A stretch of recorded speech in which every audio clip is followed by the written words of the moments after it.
बंदी छोड़ सतगुरु रामपाल जी महाराज जी की जय हो। परमात्मा की सभी प्यारी आत्माओं को दास का सत्साहिब। ये जो अखबार की कटिंग किसी भाई ने ग्रुप में डाली है, जिसमें सतलोक आश्रम मैनेजमेंट हरियाणा के पदाधिकारी लोग और मैनेजमेंट के मीडिया प्रभारी चांद राठी जी प्रेस कॉन्फ्रेंस के माध्यम से पत्रकारों से कह रहे हैं कि यदि केस वापस नहीं लिए तो चुनाव में करेंगे भाजपा का बहिष्कार। अब पुण्यात्माओं, इसी को कहते हैं थूक के चाटना। प्रेस कॉन्फ्रेंस के माध्यम से देश दुनिया के सामने कह रहे हैं, यदि हमारे ऊपर लगे मुकदमे वापस नहीं लिए। कौन से मुकदमे? बरवाला कांड के समय सतलोक आश्रम मैनेजमेंट हरियाणा वालों के ऊपर हरियाणा की भाजपा सरकार ने जो मुकदमे लगाए थे, उसके विषय में ये सतलोक आश्रम मैनेजमेंट हरियाणा वाले, उनके मीडिया प्रभारी कह रहे हैं, यदि केस वापस नहीं लिए तो चुनाव में करेंगे भाजपा का बहिष्कार। अब ना ही तो भाजपा ने केस वापस लिए और उसके बावजूद भी इस सतलोक आश्रम मैनेजमेंट हरियाणा ने बहिष्कार तो छोड़िए, उल्टा उन्हीं का समर्थन कर दिया। और आप सब जानते हैं, वो पीला पर्चा निकाल के और गुरुजी का आदेश बताकर भाजपा सरकार को तन मन धन से समर्थन दिलवा दिया। जबकि परम पूज्य परमेश्वर कहते हैं, भाई संत वचन पलटे नहीं, चाहे पलट जाए ब्रह्मांड। संत यहाँ परमात्मा ने भगत के लिए भी कहा है और संत परमेश्वर ने परमात्मा के लिए भी यूज किया है शब्द। तो कहते हैं संत वचन पलटे नहीं, चाहे पलट जाए ब्रह्मांड। तो इनका तो भाई हर महीने में एक पलटवार होता है। ये कभी बीजेपी का समर्थन कर देते हैं, कभी ये लोग बीजेपी का पक्ष ले लेते हैं।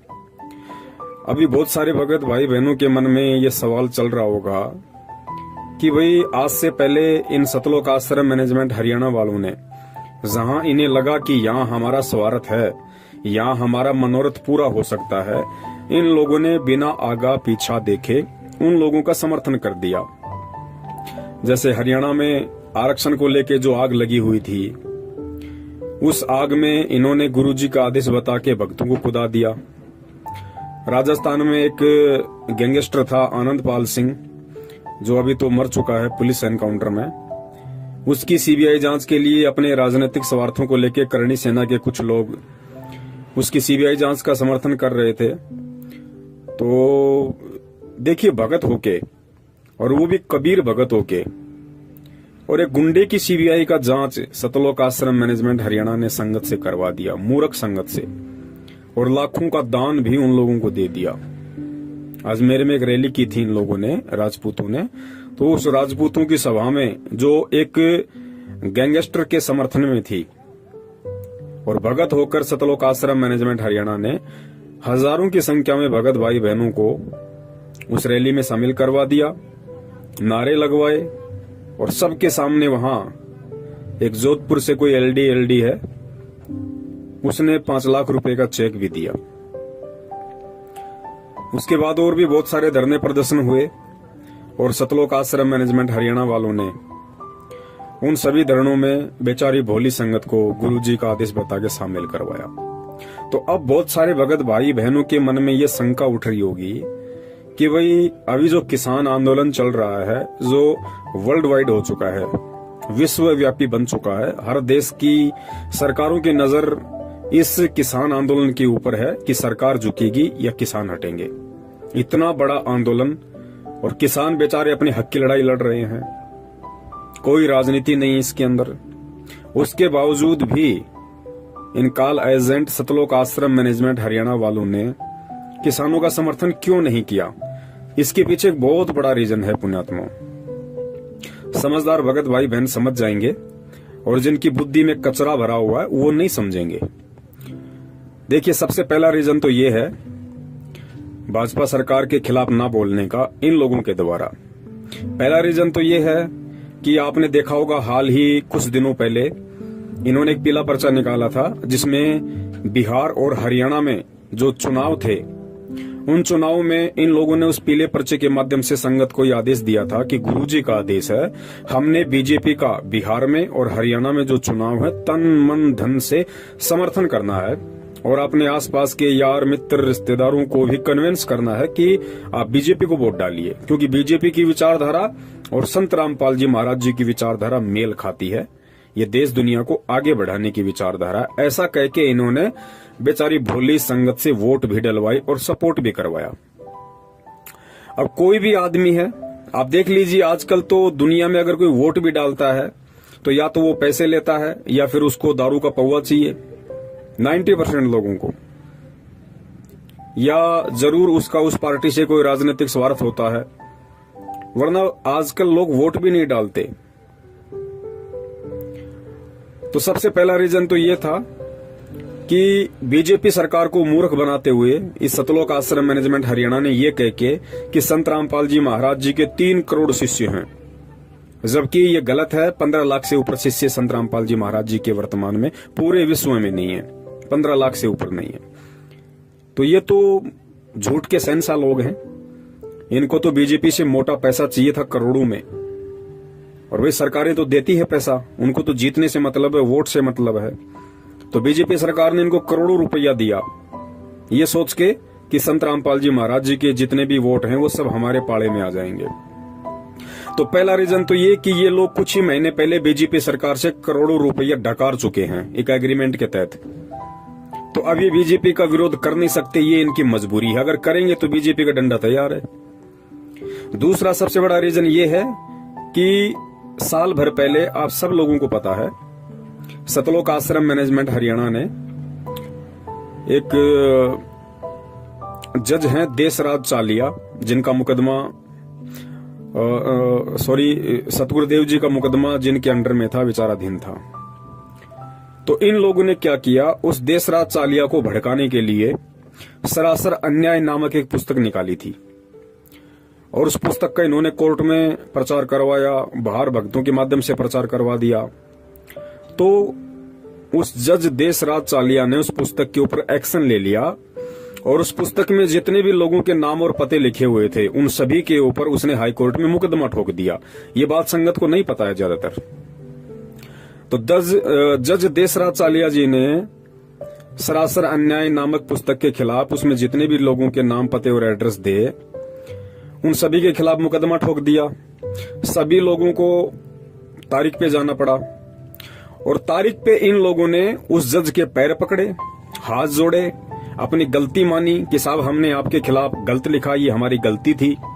इन्होंने समझौता कर लिया सरकार के साथ और जज देशराज चालिया के साथ, अपनी गलती मानते हुए कि हमने जो सरासर अन्याय पुस्तक लिखी है वो बिल्कुल गलत है, हमने नहीं लिखनी चाहिए थी, वो हमारी गलती है, हम आपके पैर पड़ते हैं, आप हमें माफ कीजिए। तो जज देशराज चालिया ने मुकदमा तो कैंसिल नहीं किया, वो तो पेंडिंग चल रहा है, लेकिन समझौता कर दिया कि ठीक है आगे से ऐसी गलती ना करना, लेकिन मुकदमा अभी की अभी वैसा का वैसा है। तो दूसरा सबसे बड़ा रीजन किसान आंदोलन को समर्थन ना करने का सतलोक आश्रम मैनेजमेंट हरियाणा का ये है, क्योंकि इनको अच्छे से पता है यदि हमने बीजेपी सरकार के खिलाफ, क्योंकि किसान आंदोलन सरकार के खिलाफ हो रहा है, तो इनको अच्छे से पता है कि यदि हमने किसान आंदोलन का समर्थन कर दिया तो वो मुकदमा अभी पेंडिंग है और सरकार उन सभी को वापस जेल में ठोक देगी। तो ये 2 बड़े रीजन हैं सतलोक आश्रम मैनेजमेंट हरियाणा के द्वारा किसान आंदोलन का समर्थन न करने के पीछे। तो बाकी जो संगत है, दास उनसे निवेदन करेगा, भाई बहुत समय हो गया है अज्ञानता की नींद में सोते हुए। यार कुंभकर्ण भी 6 महीने के बाद जाग जाया करता था, और अब तो 6 साल होने को चली हैं, अब तो जाग जाओ भगत होके। तुम्हारे क्या स्वार्थ हैं सतलोक आश्रम मैनेजमेंट हरियाणा के साथ? भाई भक्ति तुम कर रहे, नाम तुम्हें परमात्मा ने दिया, मर्यादा तुम्हें परमात्मा ने दी, रक्षक तुम्हारा परमात्मा है, भक्ति तुमसे परमात्मा करवाएगा, सतलोक तुम्हें परमात्मा लेके जाएगा। मेरे कहने का मतलब ये है कि बाकी जो संगत है, जो मूर्खता में, अज्ञानता में, नादानी में सतलोक आश्रम मैनेजमेंट हरियाणा को ही अपना भगवान समझ के उनके तलवे चाटने में लगी हुई है, क्या सारी जिंदगी ऐसे ही लगे रहोगे? क्या फायदा फिर इस परमात्मा की शरण में आने का, ये अनमोल तत्व ज्ञान लेने का? अगर ये गुलामी चापलूसी ही करनी थी तो भाई ये तो पहले भी कर रहे थे ना। फिर भक्ति मार्ग में आके भी अगर वही निंदनीय कर्म करोगे, फिर क्या मतलब है तत्व ज्ञान लेने का? भाई निकलो, इस मानसिक गुलामी से निकलो। इस सतलोक आश्रम मैनेजमेंट हरियाणा ने जो गुलामी की बेड़ियां तुम्हारे पैरों में डाल रखी हैं, उससे बाहर निकलो। भाई तुम समर्थ के बच्चे हो, परमात्मा के बच्चे हो। अरे परमात्मा का बच्चा सूरवीर होता है, सूरवीर। सूरवीर किसे कहते हैं पता है? सूरवीर उसे कहते हैं जो केवल सत्य की लड़ाई लड़ता है, और सत्य की लड़ाई में चाहे उसका शीश कट जाए वो घबराता नहीं है। तो पहले अपने बाप को देखो कि तुम्हारा बाप 2-2 बार जेल, दुनिया से किस कदर वैर भाव, वो भी सत्य के लिए, आप और हमारे तक ये सच्चाई पहुंचाने के लिए, आप और हमारे उज्जवल भविष्य के लिए। और हम क्या कर रहे हैं? हम उन्हीं लोगों के पैर चाट रहे हैं, गुलामी कर रहे हैं, उन लोगों के मानसिक गुलाम बनकर रह गए जिन लोगों की नादानी के कारण, जिन लोगों के षड्यंत्र के चलते 2014 बरवाला कांड हुआ। और तुम्हारे परमपिता परमेश्वर सतगुरु रामपाल जी महाराज जी को उन्हीं लोगों की मनवस हरकतों के चलते और 5-5 व्यक्तियों के मर्डर के मुकदमे में डबल आजीवन उम्र कैद की सजा हो चुकी है। और आज तुम्हारे उसी परमपिता परमेश्वर सतगुरु रामपाल जी महाराज जी के हर दिन नित नए आदेश बता बताकर तुम्हें लूटा जा रहा है, तुम्हारा आर्थिक शोषण किया जा रहा है, तुम्हारा मानसिक शोषण किया जा रहा है। यार कमाल हो गया। इतनी प्रताड़ना मानसिक रूप से, आर्थिक रूप से शायद ही अंग्रेजों ने 250 साल तक दी होगी जितनी इन लोगों ने तुम्हें 6 साल में दे दी। और तुम हंसते हंसते बिल्कुल जैसे भांग पी रखी हो आदमी ने, उसे पता ही नहीं कि मेरे साथ हो क्या रहा है। तो मेरे कहने का मतलब यह है कि फिर क्या फायदा ये तत्व ज्ञान लेने का? क्या फायदा फिर संत रामपाल जी महाराज जी की शरण में आके भक्ति करने का? चले जाओ आसाराम जी की शरण में, चले जाओ राम रहीम जी की शरण में, चले जाओ धन सतगुरु में। क्या फायदा फिर यहाँ आके? अरे ये निराला पंथ है भाई, दुनिया से हटके है। इसके नियम कायदे कानून भी दुनिया से हटके हैं। यहाँ गुलामी के लिए जगह नहीं है, चापलूसी के लिए जगह नहीं है। इस मार्ग में वही टिकेगा जो सूरवीर होगा, और इस मार्ग में गुलामी वही करेंगे जो गीदड़ होंगे, जो डरपोक होंगे। वही लोग इस मार्ग में चापलूसी करेंगे, गुलामी करेंगे। सतलोक आश्रम मैनेजमेंट हरियाणा का सतगुरु रामपाल जी महाराज जी से कोई संबंध नहीं है। ये बरवाला कांड के दूसरे दिन ही परमात्मा ने पूरी दुनिया के समक्ष मीडिया के सामने प्रस्तुत कर दिया था, ये कहते हुए कि राष्ट्रीय समाज सेवा समिति मेरी नहीं है, ना मैंने कोई कमांडो बना रखे थे और मुझे भी बंधक बना रखा था। और जो काले कपड़े वाले लोग थे वो राष्ट्रीय समाज सेवा समिति के थे, और समिति मेरी नहीं है। ये परमेश्वर ने पूरी दुनिया के सामने कहा है। समझते हो इस बात को? साधु वचन पलटे नहीं, चाहे पलट जाए ब्रह्मांड। लेकिन गुरुजी को कोई साध माने तब ना, गुरुजी को कोई परमात्मा माने तब ना, गुरुजी को कोई संत माने तब ना। ये बातें तो उन लोगों पे लागू होती हैं जो अपने गुरुदेव को परमात्मा मानते हैं, जो अपने गुरुदेव के एक एक वचन और एक एक आदेश की पालना करते हैं, जिनको ये पक्का पता है कि उनका गुरुदेव दोगला नहीं है। ये उन लोगों के लिए है। लेकिन बाकी संगत जो सतलोक आश्रम मैनेजमेंट हरियाणा के पीछे लगी हुई है, वो तो अपने परमात्मा को दोगला मानती है। उन्हें तो पता है कि हमारे गुरुजी तो पल पल में बातें चेंज कर सकते हैं, अपने विचार बदल सकते हैं, क्योंकि वो संत तो है ही नहीं, और उनके वचन तो कभी भी पलट सकते हैं। तो वही लोग गुरुजी की बातों पे अविश्वास कर रहे हैं, जिन लोगों को अभी अच्छी तरीके से ये ज्ञान नहीं हुआ है, जो लोग अभी भी अपनी परंपरागत सोच और मानसिक गुलामी से बाहर नहीं निकले हैं। बाकी देखिए और कितने भगत हैं 70% को छोड़ के, जो 30% भगत हैं, जो आज सत्सेवकों के नाम से जाने जाते हैं, जो किसी के दबाव में फैसले नहीं लेते, वो किसी के आगे झुकते नहीं हैं, वो किसी से डरते नहीं हैं। उनको परमेश्वर ने तत्व ज्ञान दिया है, वो पूरी दुनिया को उस तत्व ज्ञान रूपी बैलेंस में तोल के देखते हैं। उनके आगे कोई भी आदेश यदि निकाला जाता है, कोई भी पीला पर्चा उनको दिया जाता है, तो सत्सेवक ऐसे आंख बंद करके विश्वास नहीं करते, क्योंकि परमेश्वर ने कहा कि बेटा मैंने तुझे जो अनमोल तत्व ज्ञान दिया है वो हर दुनिया की समस्या का समाधान है, हर संकट का समाधान है, हर बातचीत का हल है। तो सत्सेवक जो भी आदेश आते हैं उनके सामने, तो सत्सेवक सबसे पहले उन आदेशों को अपने परम पूज्य गुरुदेव जी के सत्संग से तोल के देखते हैं कि गुरुदेव जी ने सन 1994 से आज तक जितने भी सत्संग किए हैं, जो आदेश और निर्देश हमें भक्ति मार्ग में दिए हैं, क्या इस पीले पर्चे का जो ये आदेश है, जो लिखा हुआ है, ये मेरे गुरुदेव के वचनों से मेल खाता है या नहीं खाता है? अगर गुरुदेव के वचनों से मेल नहीं खाता है तो वो हमारे लिए अस्वीकार्य है, हम उसकी निंदा करते हैं, हम उसको स्वीकार नहीं करते, क्योंकि फिर वो किसी गधे का आदेश है, हमारे गुरुदेव का आदेश नहीं है। गधा यानी जीव और परमेश्वर गुरु यानी पीव, वो पीव के आदेश नहीं, वो जीव के आदेश हैं। तो जीव तो गधा भी है, जीव कुत्ता भी है, जीव इंसान भी है। तो हम उन चीजों को नहीं मानते और ये रिहर्सल हो रही है हमारी, क्योंकि इतना ज्ञान देने के बाद सतगुरु स्वयं परीक्षा लेता है। प्रेरणा काल की होती है और काल के माध्यम से ही परमात्मा अपने बच्चों की परीक्षा लेता है। ये आपको ज्यादा समझाने की जरूरत नहीं है, क्योंकि ऐसे बहुत सारे एग्जाम्पल, बहुत सारे ऐसे उदाहरण हैं। क्योंकि काल ने परमेश्वर से कहा था कि परमात्मा, जब आप पिछली पीढ़ी में जाओगे या आप नीचे जाओगे, आप केवल अपना ज्ञान देना। और एक दो वचन और मांगे थे कि परमात्मा, आप कलयुग में जितने मर्जी जीव ले जाना, 3 युग में जीव ना लेके जाना। तो काल तो खुश हो रहा था ये वचन मांग मांग के कि मैं सभी जीवों को तब तक भ्रमित कर दूंगा, कोई भक्ति के लायक बचेगा ही नहीं, आप पे कोई विश्वास करेगा ही नहीं, सबको पत्थर पुजारी बना दूंगा, सबकी बुद्धि पे अज्ञानता का मोटा ताला जड़ दूंगा, भ्रष्ट कर दूंगा सबको मन कर्म वचन से। लेकिन परमेश्वर को पता था कि काल भी तो एक जीव है। तो परमात्मा को पता था कि ये जो वचन मांग रहा है वो मेरे लिए हितकारी है, वो मेरे पक्ष में है। और परमेश्वर की सोच से बाहर काल वचन भी नहीं मांग सकता। काल ने अगर वचन मांगे थे तो परमेश्वर की परिधि के अंदर ही मांगे थे। परमेश्वर अगर ना चाहते तो नहीं मांगता, लेकिन परमेश्वर भी यही चाहते थे कि ये जो मांग रहा है बस यही मांगे और वो मेरे लिए उचित रहेगा। क्योंकि मालिक को पता था कि 3 युगों में, द्वापर, त्रेता, सतयुग में, इस जीव के पास में इसके पुण्य कर्म इतने रहेंगे कि इसको जरूरत ही नहीं पड़ेगी भक्ति और भगवान की। इसके ऊपर संकट आएगा ही नहीं, कोई दुख आएगा ही नहीं। और जब आत्मा पे संकट, परेशानी, दुख नहीं आती है तो आत्मा कभी भी परमात्मा की तरफ नहीं बढ़ती है। तो परमेश्वर को पता था कि 3 युग तक तो ये खूब मौज मस्ती करेगी, इसके पास इतने पुण्य हैं। लेकिन जब चौथा युग कलयुग आ जाएगा और इसके पुण्य समाप्त होंगे, पाप कर्मों का दौर शुरू होगा, उसके बाद आत्मा रोएगी। जब आत्मा रोती है तो परमात्मा उसकी सुनता है। तो काल तो खुश हुआ था कि चौथे युग में परमात्मा जितने मर्जी जीव ले जाना, और परमात्मा को पता था कि बेटा ठीक है, चौथे युग में लेके जाऊंगा, इससे पहले तो ये जाने के लायक भी नहीं है।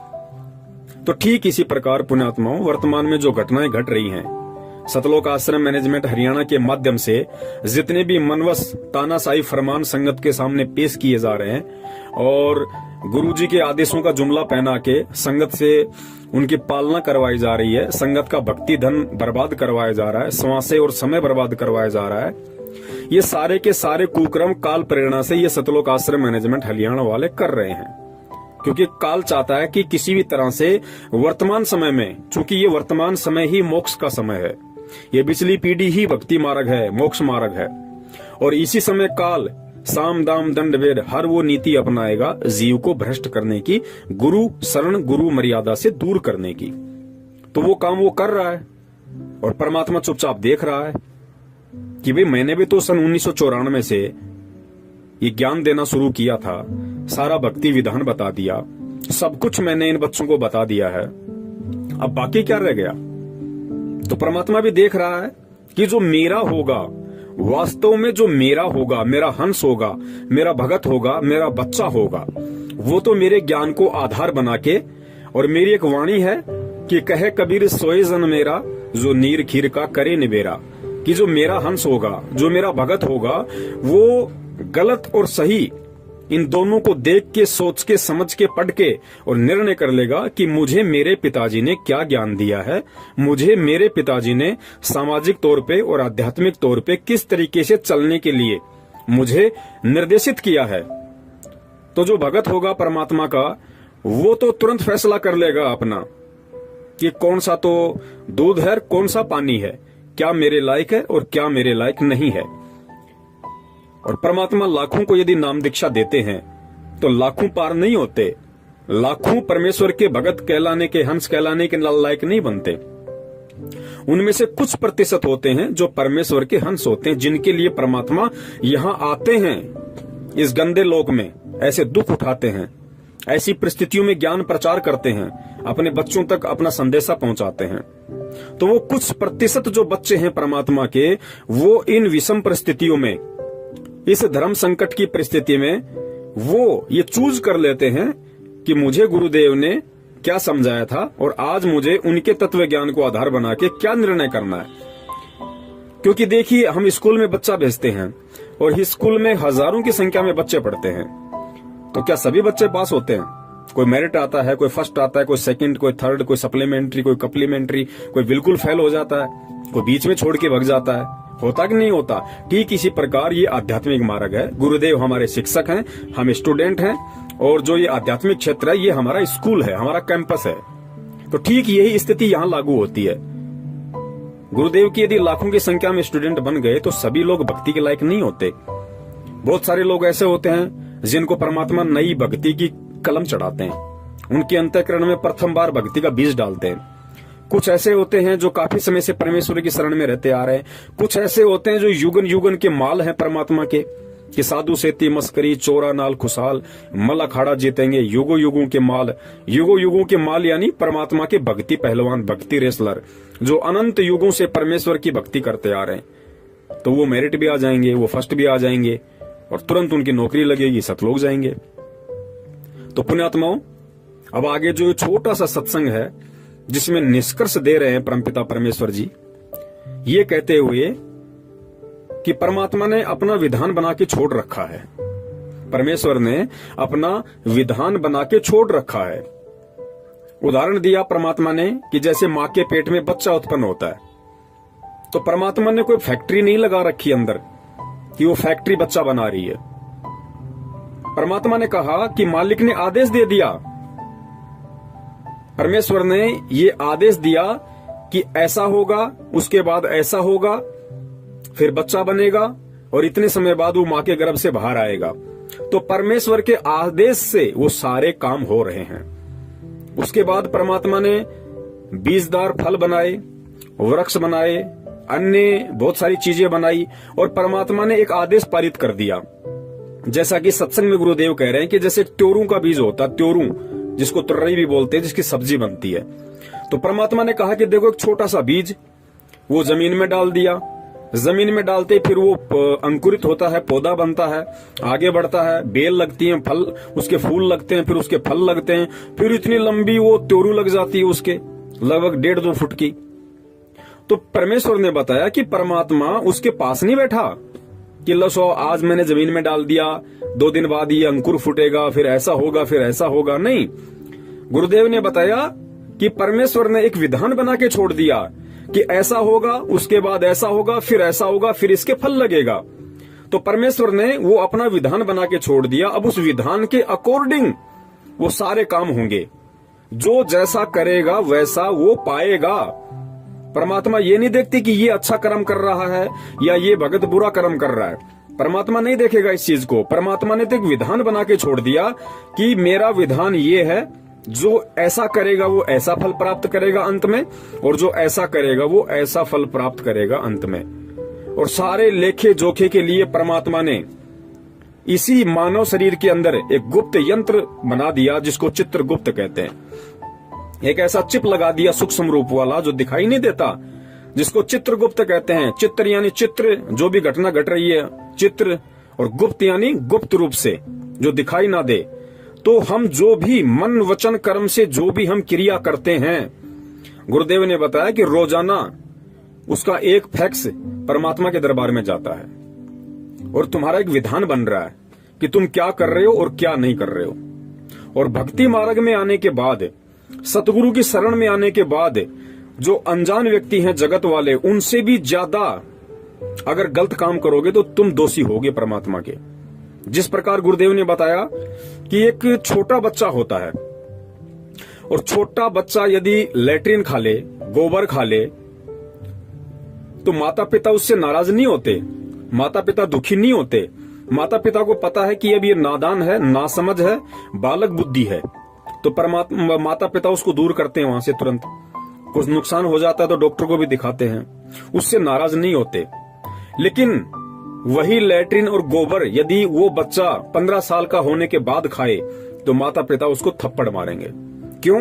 क्योंकि माता पिता को पता है कि मूर्ख, जब तेरे को पता है कि ये लैट्रिन है, ये गोबर है, तू समझदार है, तू चल सकता है, बोल सकता है, तू समझ सकता है चीज को, तू चौथी क्लास में पढ़ रहा है, तू 5वीं में पढ़ रहा है, तूने लैट्रिन कैसे खाई, गोबर कैसे खाया तूने, तेरे अंदर अकल नहीं थी? तो माता पिता उसकी पिटाई करते हैं क्योंकि उसको मालूम था उन चीजों के विषय में, उसके बावजूद भी उसने गलती की तो वो सजा का हकदार हुआ। ठीक इसी प्रकार गुरुदेव ने बताया कि बेटा आध्यात्मिक मार्ग है। देखो, पहले हम जगत वाले थे, पहले हम भी अज्ञानी थे, तो हम कुछ भी कर रहे थे तो परमेश्वर ने हमें क्षमा किया, परमेश्वर ने हमें माफ किया और हमें अपनी शरण में लिया और ज्ञान दिया। और आज यदि ज्ञान लेके भी हम ये राजनीति करेंगे, कभी बीजेपी को वोट, कभी कांग्रेस को वोट, कभी कुछ करेंगे, कभी आरक्षणबाजी में शामिल होंगे। गुरुदेव ने बताया बेटो, कुपात्र को दान नहीं देना, दान लेने का अधिकारी केवल सुपात्र है और सुपात्र पूरी सृष्टि में केवल सतगुरु है। उसके बावजूद भी हम गुंडों की सीबीआई जांच के समर्थन में आएंगे, उनको 5-5 लाख रुपए का उनको पात्रों को चेक देंगे। जो धन लेने के अधिकारी केवल सतगुरु है। जाट आरक्षण में शामिल होंगे, उन हुक्का पाड़ों को, उन दारूबाजों को हम कभी 16 लाख का तो कभी 11 लाख का चेक देंगे, जो भक्तों का दान था। तो परमात्मा का विधान कौन तोड़ रहा भाई? हम खुद इस विधान से परिचित होने के बाद भगत होकर हम परमेश्वर के विधान को तोड़ रहे हैं। तो परमेश्वर का आगे जो छोटा सा सत्संग है कि परमात्मा सिर में दर्द नहीं रखता, परमात्मा ने विधान बना के छोड़ दिया, जो जैसा करेगा वैसा अपना पाएगा।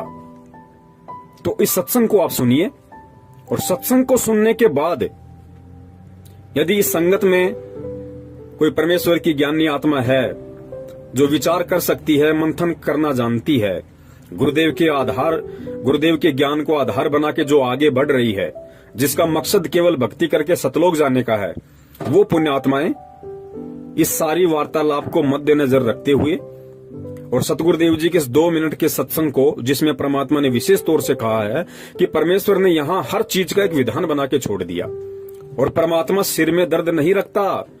कोई ये सोचे कि गुरुजी जेल में बैठे बहुत दुखी हैं, बहुत परेशान है, नहीं भैया, परमात्मा दुखी ना परेशान। परमात्मा ने तो एक विधान बना के छोड़ दिया और उस विधान की सबसे बड़ी बात, हमें उस विधान की आके जानकारी दे दी। और जानकारी देने के बाद भी यदि हम आग में हाथ देंगे, हम यदि भगत होके ये राजनीति वाला लैट्रिन खाएंगे, कुपात्रों को दान देंगे, कोई भी हमें कह देगा ये गुरुजी का आदेश है, हम झट से उसकी पालना कर लेंगे बिना आगा पीछा देखे, बिना उसकी बातों को, उसके आदेशों को गुरुजी के ज्ञान से मैच किए, तो परमेश्वर ने कहा कि परमेश्वर सिर में दर्द नहीं रखता, फिर वो जैसा करेगा वैसा ही अपना भोगेगा। फिर ये ना कहना कि गुरुजी ने मेरे को कोई रात क्यों नहीं दी, मैं भक्ति कर रहा हूँ, मैंने ज्योति करा दी, मैंने पाठ करा दिया, मैं 10 साल से गुरुजी का भगत हूँ, मुझे लाभ क्यों नहीं मिल रहा। भैया, परमात्मा सिर में दर्द नहीं रखता, परमात्मा ने अपना विधान बना के छोड़ दिया। उसके बाद जैसा तू करेगा वैसा तू पाएगा, चाहे परमात्मा की आंखों के सामने कर ले, चाहे परमात्मा की पीठ के पीछे कर ले। पीठ पीछे अच्छा करेगा तो परमात्मा अच्छा ही देगा, और आंखों के सामने यदि गलत करेगा तो तुझे तेरा गलत ही मिलेगा, परमात्मा तुझे मना नहीं करेगा। तो ये सत्संगों का सार है जो परमेश्वर ने इस 2 मिनट के ऑडियो में ये बात कह दी कि परमेश्वर ने अपना विधान बना के छोड़ दिया, परमात्मा सिर में दर्द नहीं रखता। तो इस चीज को वर्तमान में संगत ने सोचना चाहिए कि अगर जगत वाला कोई गलती करेगा तो परमात्मा उसको माफ कर सकते हैं, जैसे हमें माफ किया। लेकिन पुण्यात्माओं, आज हम भगत हैं, आज हम परमात्मा के विधान से, उनके तत्व ज्ञान से परिचित हैं। आज यदि हम ये गलतियां करेंगे तो पुण्यात्मा माफी नहीं है, फिर वही मिलेगा जो हमारे संस्कार में है। अगर पैर टूटना है तो पैर टूटेगा, भले आप संत रामपाल जी महाराज जी के बेटे हो। अगर आपको कोई आर्थिक नुकसान होना है तो होगा, भले आप उनकी बेटी हो। अगर आपके प्रारब्ध में मौत है तो आएगी, भले आप उनकी सांसारिक तौर पे आप उनकी पत्नी हो। तो बाकी संगत ने थोड़ा आंख खोल के, कान खोल के ये विचार करना चाहिए कि भक्ति मार्ग में ये गुलामी नहीं चलती, चापलूसी नहीं चलती। भक्ति मार्ग में ना कोई गुरु जी का बेटा है, ना कोई बेटी है, ना पत्नी है, ना माँ है, ना बाप है, ना कोई रिश्तेदार है, ना कोई काका ताऊ चाचा भाई बंधु रिश्तेदार है। भक्ति मार्ग में यदि गुरु का कोई असली है, यदि गुरु का कोई रिश्तेदार है, यदि गुरु का कोई बेटा बेटी है, तो परमेश्वर ने साफ कर दिया कि मेरा बेटा बेटी वो है जो मर्यादा में रह के और परमात्मा के विधान के अंतर्गत चलते हुए सत भक्ति करता है। वो परमात्मा का असली बेटा बेटी है। अन्यथा ये जो आप सांसारिक तौर पे जो मंजू अंजू वीरेंद्र मनोज महेंद्र अमित अनारोमाई आप जो देख रहे हैं ना, ये गुरुजी के रिश्तेदार, ये कोई रिश्तेदार नहीं गुरुजी के। अरे परमात्मा ने तो एक मानव शरीर में आके भूमिका करनी थी, उस भूमिका के तहत ये भी एक पात्र हैं। इससे ज्यादा कोई औकात नहीं इनकी। ये हमसे कोई बड़े नहीं है, ये कोई देवी देवता नहीं है, ये भी दो कौड़ी के जीव हैं जिन्हें हम गुरुजी का भाई बंधु बेटा बेटी रिश्तेदार समझते हैं। और ये तो संगत से भी गए गुजरे हैं, ये तो बाकी जो संगत है ये तो उससे भी गए गुजरे हैं। इनका तो कोई औचित्य नहीं अगर ज्ञान आधार से आप देखो तो पुण्यात्माओं विचार करो, समझो। ये मौका गुरुदेव कहते हैं ना कि यो सौदा फिर ना ही रे संतो, यो सौदा फिर ना ही। समझ जाओगे तो फायदे में रहोगे, वरना एक बार ये शरीर छूट गया ना, उसके बाद फिर रोगे इस समय को। अनंत युगों तक, करोड़ों युगों तक ये समय नहीं आएगा। और ध्यान रखना, अगर समय आ गया फिर यही लाइन है, फिर यही सब कुछ कायदे कानून, फिर काल इसी तरीके से भ्रमित करेगा, फिर एक ऐसा मैनेजमेंट होगा, फिर ऐसा एक गुरुजी का भाई होगा, फिर ऐसे ही सत्सेवक होंगे जो तुम्हें जगाएंगे, और फिर तुम होंगे।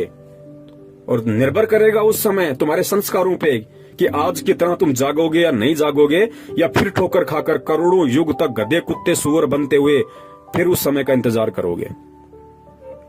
तो मौका है।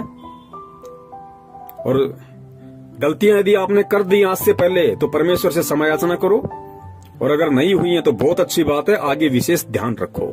और सुनो ये परमेश्वर का छोटा सा सत्संग, जिसमें परमात्मा ने समझदार और ज्ञानी आत्मा के लिए बिल्कुल क्लियर कर दिया कि भैया मेरा कोई नहीं है, मेरा वो है जो मेरा है। और गुरु का मेरा कौन है, गुरु का अपना कौन है, जो गुरु की भक्ति को मर्यादा में रह के करता है।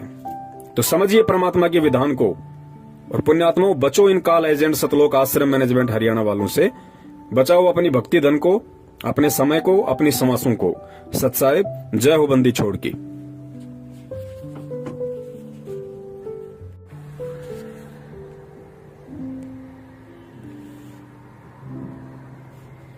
और उसको भी कह दिया कि तूने भी इसके ऊपर आसक्ता व्यक्त की है, तू परमात्मा के दिल से उतर गए हो, और जाओ इसके साथ धक्के खाओ। तो इस ज्योति निरंजन ने फिर बहुत विनय करी कि मुझे यही रहने दे, बाहर ना निकाले। जोगजीत मेरी अर्ज कर दे परमात्मा से। जोगजीत ने कहा कि फाइनल फैसला है, जोगजीत रूप में परमात्मा ने कहा, और निकल जाए यहाँ से। 2 सेकंड लगा बस। इतने में इतना ही कहना था, ये 21 ब्रह्मांड विमान की तरह खिसक पड़े वहां से। पर जिसके एक वचन पर सारे ब्रह्मांड चल रहे हैं, कबीर परमात्मा के सतपुरुष के पूरे एक वचन से कि जाओ ऐसे ऐसे करो, ऐसे सब पदार्थों में गुण एक वचन से भर दिए।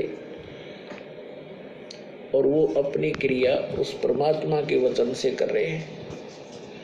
अब जैसे एक तोरी का बीज कैसा होता है, और उसको बीज देते हैं और उसमें क्या बन जाता है, फिर आगे क्या लगते हैं, क्या ये जादू नहीं? ये ब्रह्मांड ऐसे ही बनाए परमात्मा ने, उसके वचन से ये सब पदार्थ कार्य कर रहे हैं, उनमें गुण भर दिए परमात्मा ने कि ऐसे से ऐसे तुम ऐसा होगा, ऐसा ही हो रहा है।